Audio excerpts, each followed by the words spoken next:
Le conflit à la SAQ, la Société des alcools, a eu recours à des briseurs de grève au cours du conflit qui l'oppose toujours à ses employés en grève. C'est ce que contient le rapport d'un enquêteur du ministère du Travail présenté aujourd'hui au ministre Norman Sherry. Michel Saint-Germain précise. Depuis des semaines, le syndicat des travailleurs de la SAQ a tenté de colliger suffisamment de preuves pour démontrer que l'employeur contrevenait au Code du travail en ayant recours à des briseurs de grève. La semaine dernière, les syndiqués ont convoqué la presse pour montrer quelques exhibits. Connaissements, photos et vidéos. Depuis le 19 octobre, la Société des alcools, effectivement, a fait des livraisons par les briseurs de grève. Cette semaine, l'enquêteur du ministère du Travail a soutenu la prétention des syndiqués.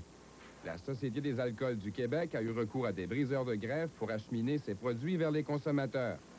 Il ne s'agit pas de s'enfarger les pieds dans les fleurs du tapis, suggère l'enquêteur.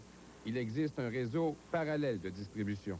Ce qu'on demandait du rapport et ce qui nous satisfait aujourd'hui, c'est de ramener le rapport de force comme le Code le prévoit. On sait que pour négocier une convention collective, ça prend un rapport de force et c'est ce que la Société des alcools tentait d'éliminer, le rapport de force, finalement, légitimement reconnu par le Code du travail.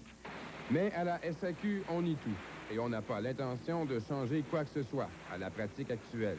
Tout ça se fait en conformité avec les prescriptions prévues au Code du travail, en conformité avec la loi, d'un bout à l'autre de tout ce processus de distribution des produits.